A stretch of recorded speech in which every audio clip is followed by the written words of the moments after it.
Welcome to The Pillars, the podcast of the 363rd ISR Wing of the United States Air Force. I'm Chaplain Jim Bridgham. And I'm Dr. Jerry Walker. I'm Sergeant Ackerberg. On each episode of The Pillars, we find a brief resilience topic so you can practically fix any potential roadblocks you encounter and finish a better wingman, airman, and leader. So, Dr. Walker, we have a guest today, again. Well, actually, we are the guests this time because True. We're down here at Shaw Air Force Base visiting our men and women of the 51st Intelligence Squadron. And we have with us Master Sergeant Andre Booker. Welcome back. Hey, thanks for having me back for the third time. Round Third. three. I think we're in a full-blown relationship now. But we're going to talk about leadership today. Mm-hmm. And I think the importance of, as a leader, how to model resilience, how to model it for other people so that they can follow in your footsteps. Absolutely, because leadership isn't just about what you say to people and how you communicate with them. It's what you do. And people who look to you as a leader are watching your actions, and they want to emulate you if you're doing a good job as a leader. And so by demonstrating for them how we are resilient and what things we do to become and to stay resilient, we're actually teaching them indirectly those same skills. So I know I have an example from home, and I'd love to hear what you have to say, Sergeant Booker, on this, or Sergeant Ackerberg. But at home, I have one of my daughters who's 10. She really identifies anything I do wrong in life, pretty much, and we'll bring it up. And she's a wonderful person. But one of the things she did was, I said, look, hon, you're just on your iPad too much. You're spending too much time in electronics.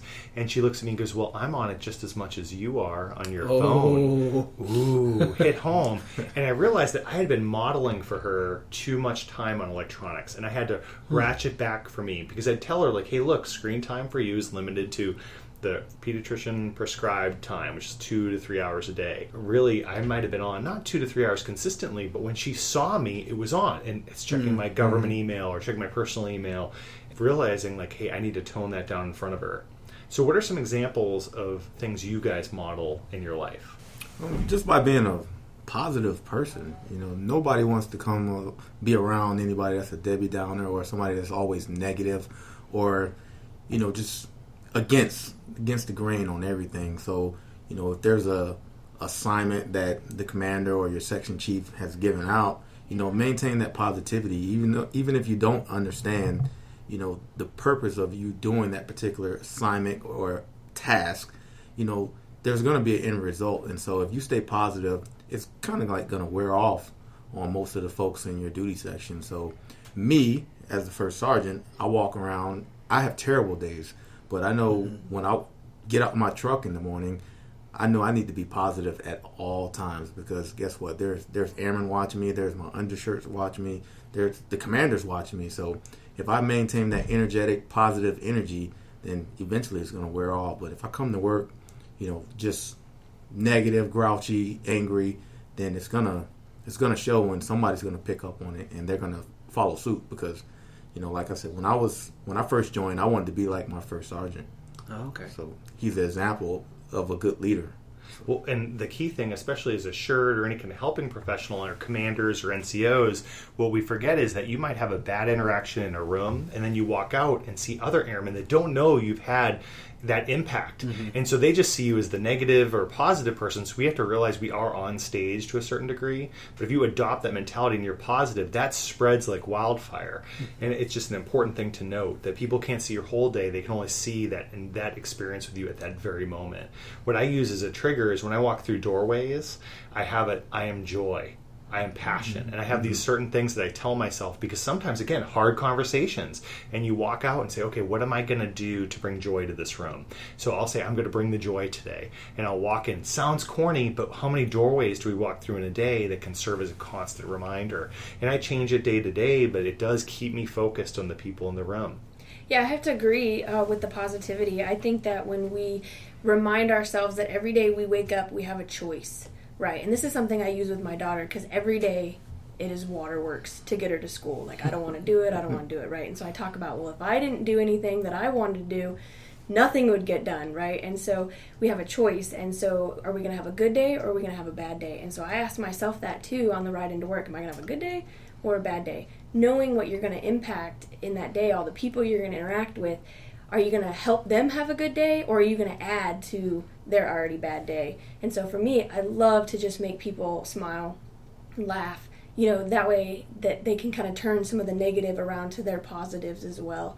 So I love the positivity You remind me of something that I have found myself constantly teaching people, talking to my clients about. It's that happiness is a choice. And a lot of people don't like that because we like to couch our emotions in terms of what happens to us. It's not my fault. It's, so and so did this to me. They made me angry. They made me sad. They made me upset. But you can choose how you want to react to these situations and define your way forward. We all have that capability within us. And what's really cool, Sergeant Booker, about your story or what you're talking about with positivity is that emotions are contagious. Positive emotions, negative emotions. And so if we make the conscious choice to be positive, not like Pollyanna-ish, like, the world is amazing, I'm having a great day, you guys are awesome, but to encourage each other, right? And to show genuine care and empathy and acceptance towards other people, that spreads like wildfire. And then ultimately, and especially in a work center, it's going to come right back to you. So you're going to give, or you're going to receive exactly what you put out there. Not to sound all new agey, but I mean it's like putting forth positive vibes, positive energy. It's going to come back to you. So make that conscious choice to put good things out. To continue this discussion, what other things can we model as leaders to help people become more resilient? Well, I think for me, I try to make time for the things that are important to me. So I make it very explicit that some of the things that I need for my personal coping are exercise and time with my family. Those are two things that are very important to me, both for my identity as well as to cope with stress. And that's sort of where I get my sense of meaning and purpose. So I have to model that for my coworkers, for the people I supervise, so that they see I'm not just talking the talk, I'm actually walking it too. So I mean, there'll be some days where I'm like, this work can wait. We've got to go home. Let's not stay here too long. Let's go, work out. And I'll do that too. Appropriately carve some time out of my day for PT.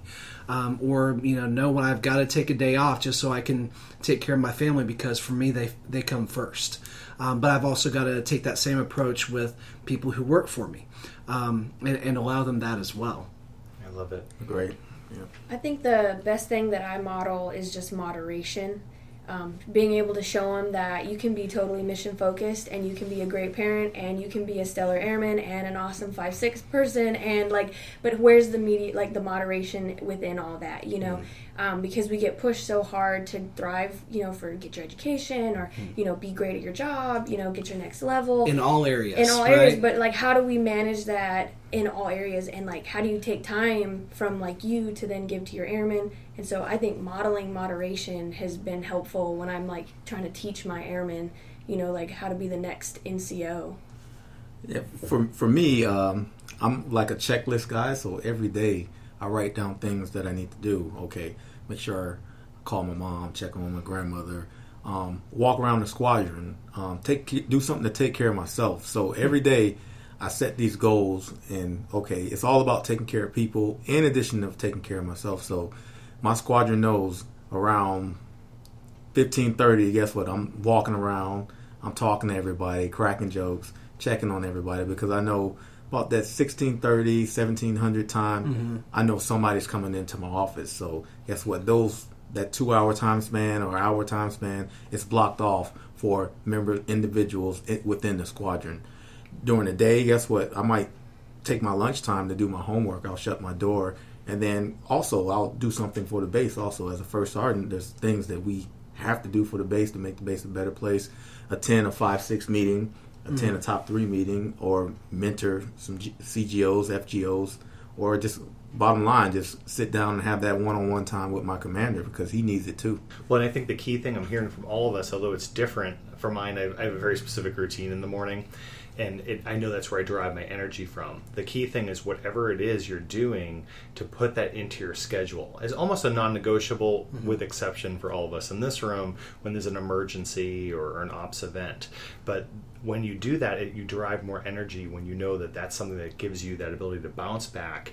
And the thing we have to know is we can't go long periods of time. So let's say fitness happens, and we go a long period of time between working out. and we don't do the normal preparing for our PT test 3 days before it happens, but we just go a long period. Well, there starts to be detrimental effects. Initially, there might be none, but over time, the distance starts to impact us. So we may not, in our daily resilience events, like maybe it's homework or whatnot, the more we do these things that help us be resilient, the more effective we are. And you may not notice it until it's absent for a long period. So I think a key point is to realize for you, the listener, what makes you resilient, what helps you bounce back, and how can you include that regularly in your day.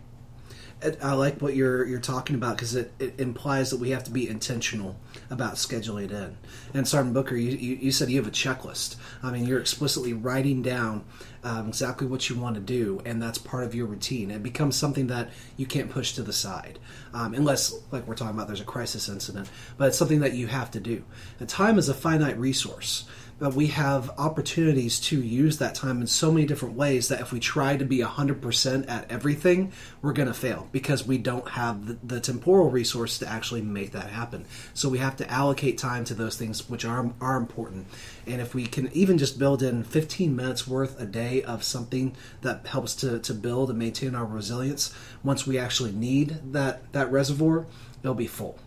But if we don't make it a habit every single day, then at the time when we do need those skills, we're going to find ourselves in a tough situation. And from what I understand, it takes about 3 weeks to 4 weeks to create a habit. Is that about right? Yeah, 3 to 4 weeks. I like 28 days, because people can build and break habits in about that same span of time. Okay, any other points for leadership and resilience? Be that person that you want to follow and emulate. Like I know the leaders that I want to be like. And they're great speakers, they're great motivators, they're great comedians. So guess what? I follow suit from them. I follow the good traits from them. Now, everybody has bad traits, but I follow the good traits, and I say that's the type of leader I want to be. That's the type of citizen I want to be. Just not an Air Force member. That's just the person that I would like to follow and copycat. Pretty much it's just being a copycat. That's awesome. Outstanding. Well, we want to thank you for listening to The Pillars, the podcast of the 363rd ISR Wing of the United States Air Force. I'm Chaplain Jim Bridgham. And I'm Dr. Jerry Walker. I'm Sergeant Ackerberg. And I'm Master Sergeant Booker. Until next time, if you need us, please reach out to us in the global address list. And finally, we just want to thank you for what you do for our nation every day. We know you have a hard job, and we appreciate what you do. We want you to have a great Air Force Day.